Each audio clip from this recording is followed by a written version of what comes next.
Hello viewers, সবাইকে আমন্ত্রণ Waker footwear presents lifestyle 24-এ জীবনযাপনের নানা খবর নিয়ে আপনাদের সাথে আছি আমি সূচনা হাসান। রোজার শুরু থেকে জমজমাট ঈদ বাজার, যেখানে ক্রেতারা প্রাধান্য দিচ্ছেন পরিবারের ছোট্ট সোনামণিদের ঈদ কেনাকাটায়। মার্কেট ঘুরে আজ আয়োজনের শুরুতেই জানাবো সেই গল্পটা। চলছে ঈদের পোশাক কেনাকাটা। সরকারি চাকরিজীবী তাজমুন নাহারের কেনাকাটা শুরুটা হয়েছে কোলের শিশুর পোশাক কেনার মধ্য দিয়ে। এই মায়ের মতো অনেক অভিভাবক এরই মধ্যে শেষ করেছেন শিশুদের পোশাক কেনাকাটার অধ্যায়। ছোট বাচ্চাদের কেনাকাটা দিয়ে শুরু করতে চাই সবসময়, বা পরিবারের ছোটদেরটা দিয়ে আজকে শুরু করলাম আর কি। প্রথমে হচ্ছে আমার ফ্যামিলির লোকদের জন্যই কেনাকাটা শুরু করেছি, আমারটা একটু পরেই শুরু করবো আর কি। রাজধানীর বসুন্ধরা সিটির সারার আউটলেট, শিশুদের নিয়ে অভিভাবকদের ভিড় যেখানে। পরিবারের ছোট্ট সদস্যের কেউ কেউ আবার কিনছে নিজের পছন্দ মতো পোশাক। নিজের জন্য পাঞ্জাবি কিনেছি এবং আমার মা বাবার জন্য জামা কাপড় চয়েস করেছি। আমার মোট 15 থেকে 20 জন কেনাকাটা করে দিতে হবে। আজকে শুরু করলাম আমার মেয়ের থেকে। আরামদায়ক কাপড় আর নান্দনিক ডিজাইন ছাড়াও এবার ছাড়ার কেনাকাটায় বাড়তি পাওনা মোটর বাইক সহ আকর্ষণীয় পুরস্কার জেতার সুযোগ।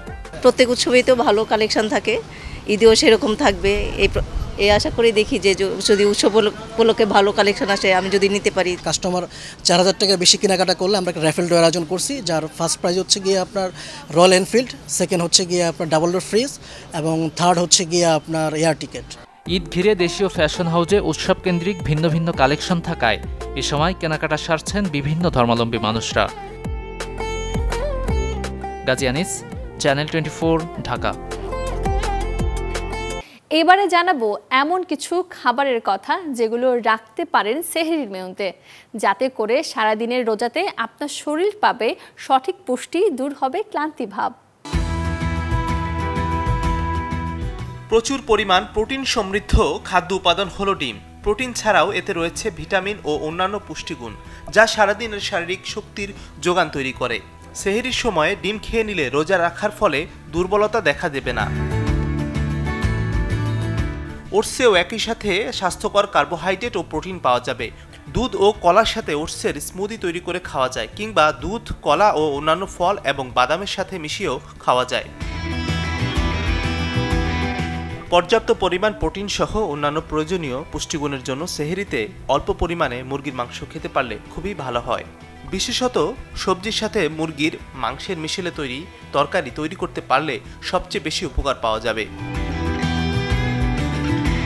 কমলালেবু, আঙুর, আনার সহ আম, জাম, তরমুজ সহ অন্যান্য মৌসুমী ফল থেকে প্রচুর পরিমাণে পানি পাওয়া যাবে।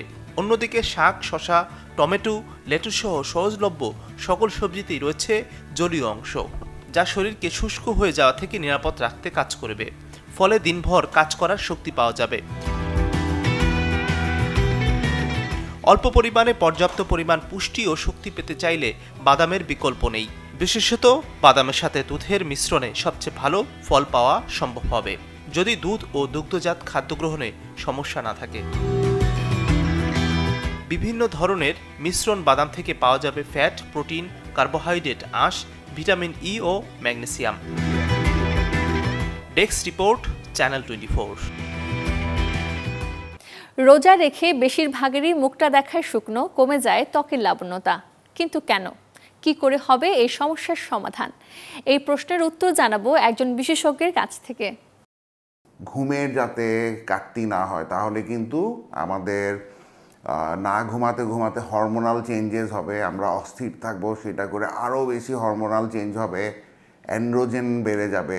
সেহরি এবং ইফতার দুইটাতেই স্কিন ফ্রেন্ডলি ইফতার বা সেহরি করতে হবে। যেমন অনেক অ্যান্টিঅক্সিডেন্ট খেতে হবে, আমাদের ভাজা পোড়া বাদ দিয়ে বারবিকিউ টাইপের জিনিস খেলে বেটার। প্রচুর পানি খেতে হবে, যেহেতু আমরা সারাদিন রোজা রাখবো, আমাদেরকে পানির ব্যাপারে সিরিয়াস হতে হবে। অ্যাটলিস্ট 8 থেকে 10 গ্লাস পানি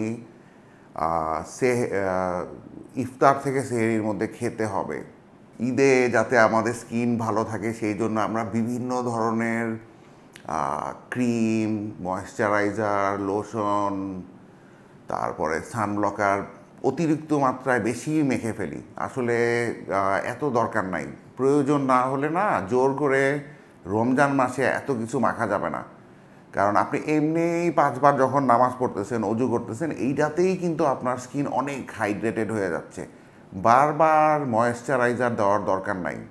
অনেকের মনেই প্রশ্ন থাকে রোজা রেখে হাত পায়ের নখ কাটা যাবে কিনা।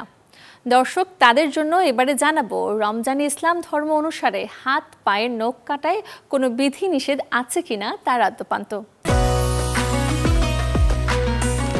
বছর ঘুরে আবারও এসেছে পবিত্র মাস মাহে রমজান। প্রত্যেক মুমিন মুসলমানের জন্য রোজা রাখা অন্যতম একটি ফরজ ইবাদত। আর এই পবিত্র মাসের প্রতিটি দিন, ক্ষণ, মুহূর্ত মুসলমানদের জন্য অত্যন্ত গুরুত্বপূর্ণ। ইবাদতের পাশাপাশি কোরআন নাজিলের এই মাসের সম্মানার্থে মেনে চলা হয় কিছু বিধিনিষেধ। নিয়মিত পরিচ্ছন্নতার অংশ হাত পায়ের নখ কাটা বা চুল কাটা নিয়ে সবার মনেই প্রশ্ন ঘুরপাক খায়। যেহেতু দিনের বেলায় রোজা রাখা হয়, তাই এই সময়টায় রোজা ভেঙে যায় এমন কাজের তালিকায় নেই নখ এবং চুল কাটানো। রোজা নষ্ট হয় মূলত পানাহার এবং রতিক্রিয়া থেকে। রোজা ভঙ্গের সঙ্গে চুল, নখ কাটা বা অবাঞ্ছিত পশম পরিষ্কার করার কোনো সম্পর্ক নেই। তাই রোজা রেখে হাত পায়ের নখ কাটলে, মাথার চুল কাটালে কিংবা শরীরে অযাচিত লোম পরিষ্কার করলে রোজার কোনো ক্ষতি হবে না। শরীফুল হক, চ্যানেল 24। এই ছিল ওয়াকার ফুটওয়ার প্রেজেন্টস লাইফস্টাইল 24 এর আজকের আয়োজন। জীবনযাপনের নানা খবরের সাথে দেখা হবে আগামীকাল। সেই পর্যন্ত সবাই ভালো থাকুন, সুস্থ থাকুন, অবশ্যই চোখ রাখুন চ্যানেল 24-এ।